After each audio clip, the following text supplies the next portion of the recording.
Hey guys, I'm Steve from 530 Reviews. Hey, you know me as a tech reviewer, do reviews of a lot of tech. Well, recently a video that I saw had kind of challenged me at a core level to step out of my comfort zone. It was a video about gun ownership and how gun ownership is a lot more difficult than we may think it is. And even getting a gun is pretty difficult. So Steven Crowder was the guy who produced a video. I'll put a link in the description to his channel. Go check him out, subscribe if you like his stuff.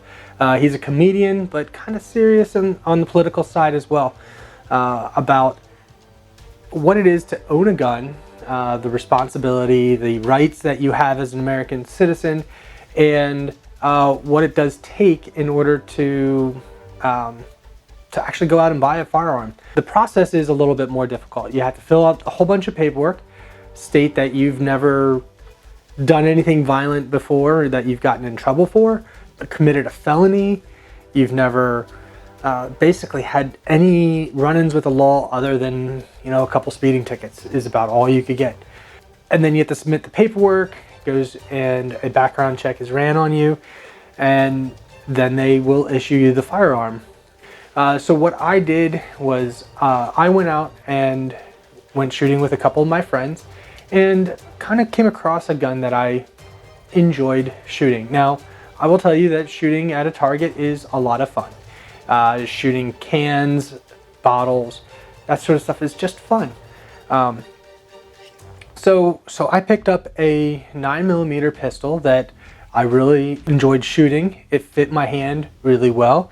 And I would suggest that if you are thinking about getting a gun, you know, you're kind of on the fence of, hey, how easy is it to actually get a gun and hold a gun? Or, you know, I encourage you to go try it. Just walk into a gun shop and say, hey, I have absolutely no idea about guns. Teach me. Every gun shop that I've been into, they've always been kind, always been courteous, always enjoyed teaching people something new. I highly encourage you to go at least walk into a gun store and just talk to them and ask questions. You know, ask the question, you know, does AR stand for assault rifle? You know, ask those questions and just learn. That's all I'm asking, is just learning. So for me, my journey of learning kind of came about where now I've actually bought a 9mm handgun. It fits really well in my hand. Trigger length is perfect for me. I've tried a whole range of different sizes of guns, different calibers of rounds, and I landed on 9mm because it was the most common. It's the most common round out there. So target shooting with that would be pretty cheap. Aside from 22. 22 would be a little bit more, a little cheaper. And I chose this gun because it was small. I don't have big hands. I'm not able to grip a large gun, even though it has less kick. A larger gun would have less kick. I like the smaller. I like the feel of being able to grab a hold of it. So what I settled on is this, the Sig Sauer P365. Now, it is a 9mm. It is a tiny gun.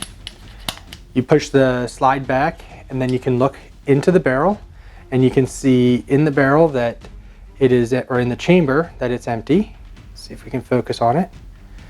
Okay, so you know that it's empty.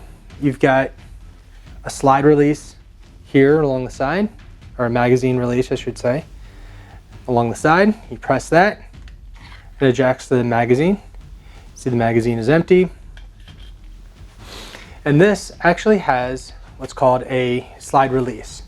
So you push this down with your thumb, and it allows the slide to be released back into the normal locked configuration. What I liked about it is the small size of it.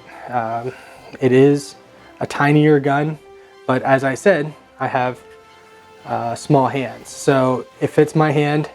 the way I feel comfortable with it. Always keep your finger off the trigger whenever you're not ready to shoot. But you can see it fits my hand. I'm able to get a good grip on the handle. And if I put the magazine in, you can see my hand fits really nicely, in my opinion, fits really nicely. Now, you and your opinion will be much different than mine. So that's why I suggest that you go out and try somebody else's gun and just ask questions. Most people are more than willing to answer any and all questions you have about guns. So again, yeah, I'm stepping in a different phase of my life, and you know, just checking out to see what the U.S. Constitution does say about me, my rights, and my responsibilities of owning a gun and being able to shoot it and know how to shoot it. If you'd like more information on it, I highly suggest you go read the U.S. Constitution. I can throw a link to the Second Amendment in the description here. And if you want to learn more about Steven Crowder and his arguments for, you know, against the gun debate of why should anybody own a gun, go check that one out down there too. So, all right, guys, thanks for watching all the way through to the end of this. Really appreciate it. And again, if you have any questions, feel free to leave them in the comments.